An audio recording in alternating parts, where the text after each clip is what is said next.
O vídeo de hoje faz parte de uma série onde a gente vai falar da história de diversas casas do mundo de Game of Thrones, House of the Dragon, né, das crônicas de Gelo e Fogo. E nada melhor do que começar com uma das mais populares, os Stark de Winterfell.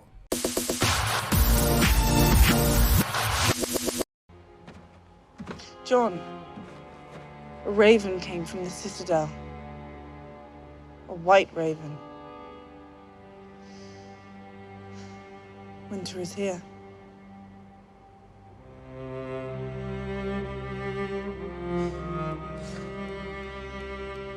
E aí, seus geeks, tudo certo? Eu sou o Marcos Veloso. O vídeo de hoje é pra gente falar da história da casa Stark. Vai ser um vídeo meio diferente em relação àquele da árvore genealógica que a gente fez dos Targaryen, que tá linkadinho aqui em cima, que também ficou maravilhoso. Porque a gente vai falar da história, de algumas curiosidades, explicar também a bandeira, o lema dos Stark e tudo mais. E a gente vai fazer isso com os Targaryen também mais pra frente. Em relação à árvore genealógica dos Stark, se vocês quiserem, comentem aqui que a gente faz um vídeo falando só disso, porque os Stark eles estão em Winterfell há mais de 8.000 anos, né? Então, 8.000 anos antes da conquista do Aegon chegar em Westeros aí para conquistar e unir os Sete Reinos, os Stark já estavam lá no norte, prosperando e cuidando dos reinos do norte e tudo mais. Então, por isso que a gente vai fazer uma árvore genealógica, vamos mais falar da história da casa Stark. E vamos começar pelo símbolo, pela bandeira dos Stark, que é um lobo gigante em cima de um campo de neve. Quem conhece os Stark em Game of Thrones já entende a relação dele com os lobos gigantes, né? Deles todos lá, os Stark, as crianças Stark tinham seus lobos. Ao longo da história, os Stark tinham essa relação muito próxima com os lobos. E o campo de neve é porque o norte é um reino de neve, né? E quando o inverno chega ali mais forte, é que as coisas complicam. O lobo em cima de um campo de neve é algo bem simples a gente entender dessa relação com os Stark, e também é algo muito poderoso, ao mesmo tempo que é algo bem simples, é algo bem poderoso. O lema dos Stark vocês também conhecem, é The Winter is Coming, o inverno está chegando. And winter is coming. Winter is coming. Winter is coming. E por mais que em Game of Thrones a gente tenha visto esse lema de uma forma bem literal, porque o inverno realmente estava chegando, né, o grande inverno que veio com o Rei da Noite e tudo mais, ao longo dos anos, esse lema significa uma outra coisa. Os lemas das casas de Westeros, eles são mensagens, né? Enquanto algumas casas se vangloriam e se enaltecem em seus lemas, como os Lannister, né? Ouça o meu rugido e tudo mais, os Stark passam uma mensagem mais cautelosa e mais humilde também. O inverno está chegando significa que, por mais que você esteja por cima, lembre-se que tempos difíceis podem vir. Então, por mais que você esteja bem agora, você tem que estar sempre preparado para o pior. É isso que quer dizer o inverno está chegando, o lema dos Stark. Lembra, você tá bem, tá cheio de ouro, tá rico, tá com comida sobrando, mas calma que o inverno está chegando, então esteja preparado para tempos conturbados. Uma outra coisa bem legal de falar dos Stark, que ajuda a explicar por que eles são esse povo tão honrado, tão tradicional e tão, né, conhecidos por sua honra e pela força de sua palavra, é que eles descendem dos primeiros homens, né? Enquanto a maioria dos Sete Reinos ali descende dos Ândalos, os Stark de Winterfell e alguns dos reinos do norte ali descendem dos primeiros homens. Os Ândalos invadiram Westeros, depois da Longa Noite, a gente vai falar disso daqui a pouco, e eles implementaram a fé dos Sete, né? Os novos deuses. E os Stark se manteram firmes, né? As descendências ali dos primeiros homens, cultuando ainda os deuses antigos. Então isso ajuda a entender por que a forma cultural de ver as coisas dos Stark é bem diferente do restante do povo de Westeros aí. E falando em descendentes dos primeiros homens, nós fizemos um vídeo falando sobre Jane of the Old Stones, né? A garotinha da canção que o Podrick canta. Ela se diz ser descendente dos primeiros homens também, e o vídeo também está linkadinho aqui em cima, depois assistam. Bom, já dito isso, que eles são descendentes dos primeiros homens, a gente já explicou o lema deles e a bandeira. Agora vamos falar dos principais Stark ao longo da história, começando por Brandon Stark, não o Brandon filho do Ned que a gente viu em Game of Thrones, não ele, o Brandon Stark, o construtor. Ele é conhecido ao longo da história por Bran, o construtor, o fundador da casa Stark, o criador da muralha, foi ele que construiu a muralha e também construiu o castelo de Winterfell. Então ele é conhecido como Bran o Construtor por conta de suas construções de alto nível. Há quem diz também que ele foi responsável por construir a Torre Alta e a Casa dos Baratheon, Ponta Tempestade. O George Martin já falou um pouquinho sobre ele, que ele pode ser uma lenda referente a diversos grandes construtores Stark ao longo dos anos, né? Tanto que ele viveu há mais de 8.000 anos atrás, então não se tem muitos relatos físicos dele ali e tudo mais, mas os Stark cultuam este ser como sendo uma pessoa só. Bran, o construtor, responsável por tudo isso que a gente falou aqui. Ele construiu Interfell com uma arquitetura em um lugar estratégico para manter o castelo sempre quente, construiu a muralha com magia e tudo mais, naquele tamanho, algo muito tecnológico para a época principalmente. Ele viveu na grande era dos heróis, né, que é aquela era que teve o Azor Ahai, que teve a Longa Noite, que os outros foram derrotados pelo último herói e tudo mais. E a gente falou dessas lendas em um outro vídeo que tá linkadinho aqui em cima também. E também foi o fundador da Patrulha da Noite, o criador da Casa Stark, então ele é uma pessoa muito importante. Para vocês terem noção da importância do Brandon, o construtor, para os Stark, ele é para os Stark o que o nome Aegon é para os Targaryen por conta de Aegon, o Conquistador. Né? Então, do mesmo jeito que a gente tem ao longo da história Targaryen diversas pessoas chamadas Aegon, nós temos ao longo da história Stark diversas pessoas chamadas Brandon por conta de Bran, o construtor. E uma curiosidade sobre esses diversos Brandons é que muitos anos depois da Longa Noite do Brandon, o construtor, a gente teve o Brandon, o construtor naval. Ele aumentou a potência naval dos Stark, ele era apaixonado por construir navios, barcos, embarcações e tudo mais. E ele um dia pegou um de seus barcos e foi embora e nunca mais voltou. E aí nós temos o filho dele que ficou conhecido como Brandon, o incendiário, porque ele colocou fogo em toda a frota naval dos Stark que tinha ficado ali. Por rancor, porque o seu pai dava mais atenção para os navios do que para ele. Porque também ficou puto porque perdeu o pai para um navio. Aí nisso ele acabou com a força naval dos Stark, que era bem grande na época, né? Lá bem atrás, há 6.000 anos atrás. Mas eles não estão aqui por serem principais Stark da história, não. Só por essa curiosidade, para vocês entenderem como o nome Bran é importante para os Stark. A gente viu um Brandon aí também em Game of Thrones.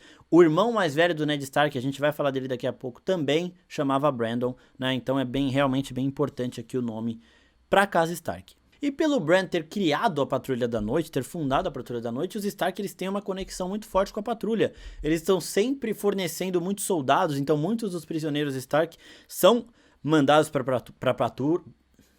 Boa tarde a todos. Pra Patrulha, e eles também cedem muitos dos Stark mesmo. Então, sei lá, um Stark que é o quarto filho, o caso do tio Benjen, por exemplo. Ele fala, mano, eu não vou ser Lorde de Winterfell, então eu vou pra Patrulha. Vou ser um soldado lá, vou ajudar a proteger o reino dos homens.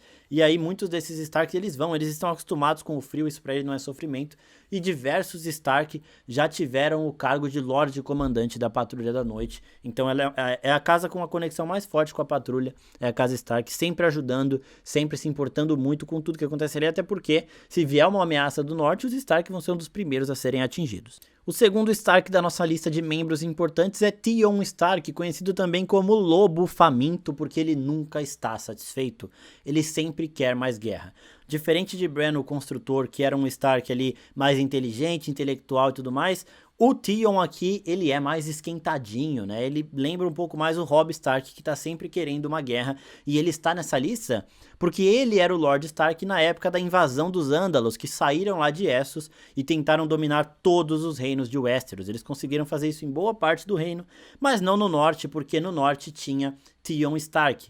Theon Stark juntou todo o norte, porque alguns reinos do norte eles não eram 100% fiéis aos Stark, né? Ele conseguiu se juntar a esses reinos, inclusive o reino que tem a maior rivalidade com os Stark, que vocês já viram também em Game of Thrones, são os Bolton, né? E o Theon Stark, ele conseguiu juntar-se com os Bolton e com todos os reinos aí que, hora ou outra, né, davam uma tretinha ali com os Stark, e conseguiu derrotar os Ândalos. E como ele nunca estava satisfeito, ele pegou a cabeça do Argus Seven Stark, que era o líder ali dessa revolta Ândala, que foi pro norte, né? Tiveram vários líderes rebeldes dos Ândalos aí por toda Westeros. Esse foi o que foi enfrentar o Theon Stark aí, e ele não deu sorte, né? O Theon pegou o corpo dele, amarrou na proa do navio. Nessa época os Stark ainda tinham uma força naval muito forte, e ele foi para diversas vilas Ândalos. Ele cruzou o Mar Estreito, foi lá para Essos, ele incendiou diversas vilas dos Ândalos, matou diversos Ândalos por lá e colocou a cabeça desses Ândalos em estacas como mensagem: ó, um de vocês tentou invadir o Winterfell, tentou invadir o norte, não deu muito certo.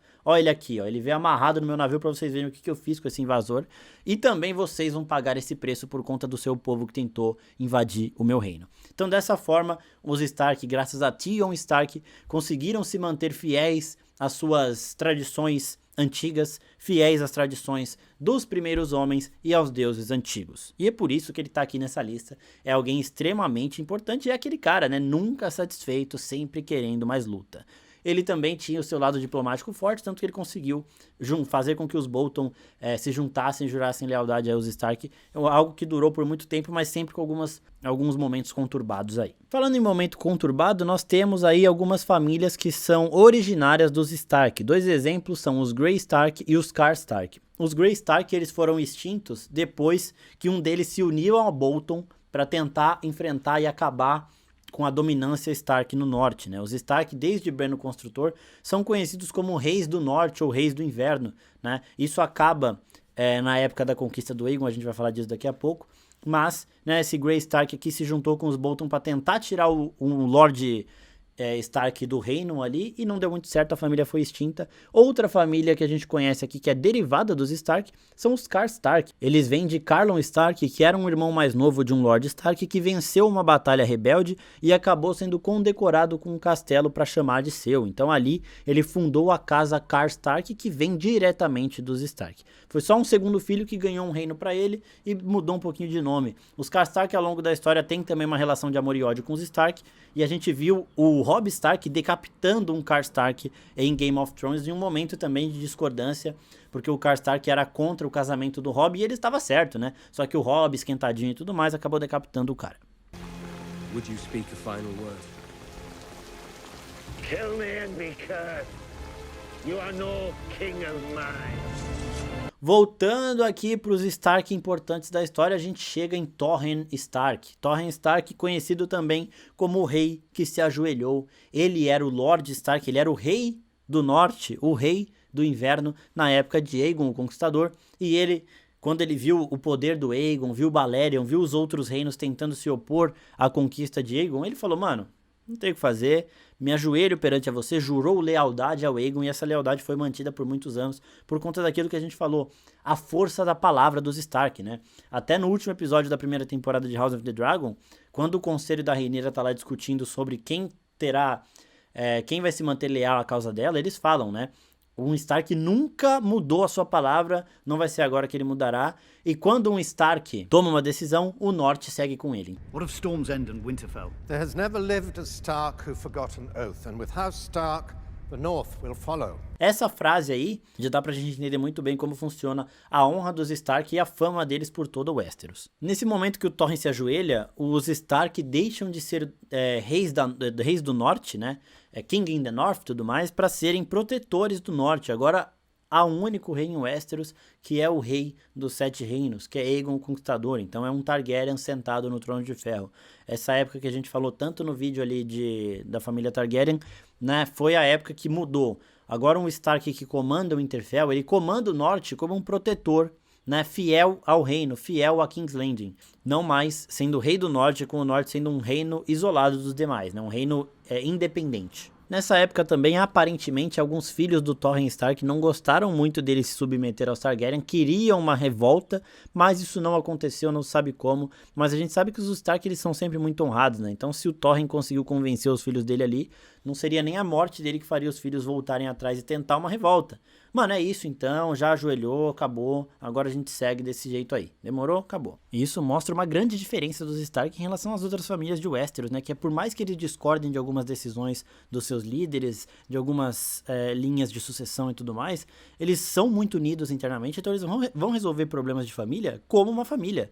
Você dificilmente vai ver um Stark conhecido como assassino de parentes, por exemplo. Então, é muito singular e é uma coisa muito única deles, essa honra até muito interna, né? Então, eles são uma família, eles vão permanecer unidos.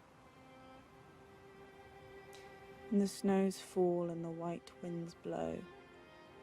The lone wolf dies, but the pack survives. Depois dele nós temos Cregan Stark. Cregan Stark é o Stark Lord de Winterfell no momento que a gente está vendo em House of the Dragon, né? Então a primeira temporada de House of the Dragon termina com o Jaehaerys indo para o norte para conseguir de fato a ajuda, o apoio dos Stark. E quem é o Lord de Winterfell nessa época é o Cregan Stark. Como ele está envolvido nessa história, eu não vou dar spoiler dos livros aqui para vocês, só vou falar uma coisinha. Cregan Stark ficou muito conhecido por um dia de Westeros chamado A Hora do Lobo, né? Foi o dia que ele foi mão do rei. Ele foi mão do rei por um dia, mudou muita coisa por lá, e vocês verão isso acontecendo em House of the Dragon. Se vocês quiserem que a gente fale sobre isso em um vídeo aí, com um spoiler do livro, vocês peçam aqui, que a gente certamente faz esse vídeo aí. E antes de passar agora, né, pra parte que já vai chegar no Ned Stark daqui a pouco, vamos a umas menções honrosas, começando por Edric Stark, que era o Lord Stark na época do reinado do Jaehaerys Targaryen. Nós também temos que falar um pouquinho do Brandon Olhos de Gelo Stark e também do Brandon o Sem Filha, né? Esses são Starks que têm histórias bem legais e a gente vai falar delas em shorts também no futuro. Depois de Cregan Stark, muito aconteceu lá no norte, tiveram diversas picuinhas de sucessão e tudo mais, até a gente caminhar por longo do tempo aí, passando por muita gente e chegar em Rickard Stark, que é o pai do Ned Stark. Rickard Stark, ele tá nessa lista aqui por ser pai do Ned Stark, mas quem a gente tem que falar aqui, quem é mais importante para toda essa situação, é Brandon Stark, não o filho do Ned, mas o irmão mais velho, né? O Brandon Stark, que era o herdeiro, o primeiro herdeiro de Winterfell, ele é o filho mais velho do Rickard, e ele e o pai acabaram morrendo para o Rei Louco, o Rei Aerys II, que é o pai da Daenerys, né? Então, lá em Game of Thrones, quando o Jon Snow se encontra com a Daenerys, ele fala, né, da história conturbada que a família dele tem com a família dela, e ela fala que não pode condenar uma pessoa pelos erros do pai. É desse erro que eles estão falando, e eu vou chegar nessa história daqui a pouco. O Brandon, ele era o herdeiro de Winterfell, e era ele que estava prometido para casar com a Catelyn Stark. Quando eles marcaram o casamento, o Brandon foi desafiado pelo Peter Baelish a um duelo de espadas, né? E o Brandon, ele era um puta de um guerreiro. Ele era aquele cara que você fala, mano, é guerreiro. Era o Robb Stark, tá? Aqui a gente consegue comparar bem melhor o Robb e o Jon Snow com o Brandon e o Ned Stark. O Brandon, ele era mais esquentadinho, enquanto o Ned, ele era mais quieto, mais no seu canto ali, sempre admirando o irmão mais velho. É algo que o Jon Snow explica pro Sam nessa cena aí. I was jealous of Robb my whole life. The way my father looked at him, I wanted that. He was better than me at everything. Que o Jon fala, né, que o Robb sempre é melhor que ele em tudo, e ele sempre quis odiar o Robb, mas nunca conseguiu. É basicamente o mesmo sentimento que o Ned tinha pelo seu irmão, o Brandon aqui, que era melhor que ele em tudo, era um puta de um guerreiro, prometido pra Catelyn. Depois que o Brandon derrotou o Mindinho em combate e marcou o casamento com a Catelyn, ele descobriu que a Lyanna havia sido raptada, sequestrada por Rhaegar Targaryen. E o que ele fez? A gente vê em Game of Thrones que os Stark falam, não é bom um Stark indo pro sul, não é bom um Stark tendo relação aí com Targaryen e tudo mais, não dá certo. General rule of thumb. Stark men don't fare well when they travel south. É por conta do que aconteceu aqui. Quando o Brandon ouviu isso, ele foi pra Porto Real, ele foi brigar com o Rei Aerys, falar, mano, como assim seu filho sequestrou minha irmã, que é isso? E o Rei Aerys, completamente fora da sua sanidade mental, mandou prender o Brandon Stark. Falou, você vai ficar preso aí, pronto, você está ameaçando a vida do meu herdeiro, então você vai ficar preso aí. E nisso, o Rei Aerys, né, o Rei Louco, chamou o pai do Brandon e pai do Ned Stark pra King's Landing e falou, vem aqui que você tem que responder pelos crimes do seu filho. E aí o que aconteceu nessa situação? O Brandon e o Rickard Stark estavam em King's Landing, o pai do Ned e o irmão mais velho do Ned. O Rickard, que é o pai do Ned, foi amarrado e começou a ser queimado por fogo vivo. E o Brandon, que é o irmão mais velho do Ned, estava assistindo tudo isso. Só que ele não estava assistindo solto. Ele estava também assistindo acorrentado, só que ele estava acorrentado pela garganta, como um lobo mesmo, né? Como um cachorro ali, fazendo referência até, uma referência bem sádica do Rei Louco aos Stark e sua relação com os lobos. Então ele estava com uma coleira, e de tanto que ele se debateu para tentar ajudar o pai dele que estava sendo queimado na frente dele, ele acabou morrendo enforcado. Então assim, só nessa atitude do Rei Louco é que morre o Lorde de Winterfell e o herdeiro de Winterfell. É nesse momento também que estava começando toda a confusão da rebelião Baratheon, né? Porque a Lyanna tinha sido sequestrada pelo Rhaegar e tudo mais. É aí que o Ned Stark se torna o Lorde de Winterfell, porque passa pra ele era o segundo irmão. Ainda tinha depois a Lyanna e o Benjen, né? A gente vai falar deles daqui a pouco. E é nesse momento que o Ned se torna o Lorde e fala, mano, você acabou de matar o meu pai e o meu irmão mais velho, o seu filho sequestrou a minha irmã, a gente tá do lado dos Baratheon nessa porra e vamos pra cima. Então é aí que os Stark entram de vez na treta e que começa a rebelião do Robert de fato. Tanto que, né, os Stark são um ponto central disso, até mais do que os Baratheon, porque até em Game of Thrones tem um momento que eles falam que era pro Ned Stark ter sentado no trono, não o Robert Baratheon, só que o Ned fala que isso não é pra ele, era pro Robert e tudo mais, então ele meio que deixou o Robert sentar ali.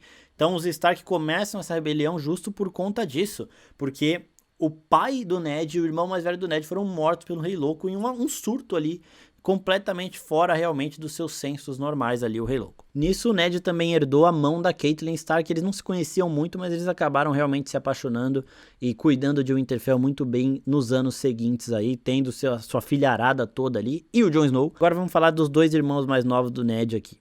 Primeiro a Lyanna Stark, né, a personalidade dela era muito comparada à da Arya, né? Ela sempre queria fazer tudo sozinha, muito independente, muito forte e tudo mais. E no quesito de aparência, o Ned fala que elas até se pareciam um pouco. Então, no quesito de personalidade, elas eram quase que idênticas, né? Eu digo quase porque a gente não vê a Arya se apaixonando e se aposentando de tudo pra casar, sabe? Mas a Lyanna acabou fazendo isso com o Rhaegar. Só que elas eram bem parecidas mesmo nesse sentido, e fisicamente elas também eram um pouco parecidas. Eu, particularmente, gostei da escolha da atriz que eles colocaram como Lyanna em Game of Thrones, porque eu acho ela um pouco parecida assim com a Maisie Williams, eu acho que na caracterização ela ficou parecida assim com a Arya e tudo mais, então eu gostei deles terem esse cuidado. O Ned fala que ela era fisicamente parecida, não igualzinha nem nada, só parecida. Em personalidade, ela era muito parecida com a Arya. E a Lyanna é o ponto central dessa rebelião do Robert, né? O ponto central da história que inicia Game of Thrones. Ela que se apaixonou pelo Rhaegar e acabou fazendo com que o Robert se revoltasse, porque o Robert amava ela e tudo mais. É ela que é invejada pela Cersei, porque a Cersei fala que o Robert era o homem mais desejado do reino, todo mundo queria ele, e o Robert só tinha olhos pra Lyanna e tudo mais. Então ela roubou o coração de dois dos homens mais desejados daquela época, do Robert e do Rhaegar. A Lyanna, mãe do Jon Snow aí, como a gente aprendeu na série de Game of Thrones. E aí nós temos Uncle Benjen, que era o quarto filho. Ele falou, porra, não vai sobrar nada pra mim, eu vou para a muralha. No torneio que a Lyanna recebeu a coroa de flores lá do Rhaegar e tudo mais, o Uncle Benjen ouviu falar sobre a muralha, que estavam precisando de homens, e aí ele se tornou um entusiasta realmente da muralha, e acabou indo pra Patrulha da Noite depois, e o resto a gente viu em Game of Thrones, tudo que acontece com ele. Já nessa época aí, nessa geração, é que nascem os filhos do Ned Stark com a Catelyn, o Robb, a Sansa, a Arya, o Bran e o Rickon Stark, né? Além do Jon Snow, que é filho da Lyanna Stark com o Rhaegar Targaryen. Então, aí nós temos essa sequência. No final de Game of Thrones, os Stark que sobraram, né? Os Stark que permaneceram vivos em Winterfell e que estão lá para seguir com essa linhagem Stark são o Bran, a Arya, a Sansa e o Jon Snow. O Jon Snow, ele é um Targaryen, mas ele também é um Stark. Ele é o fogo e ele é o gelo.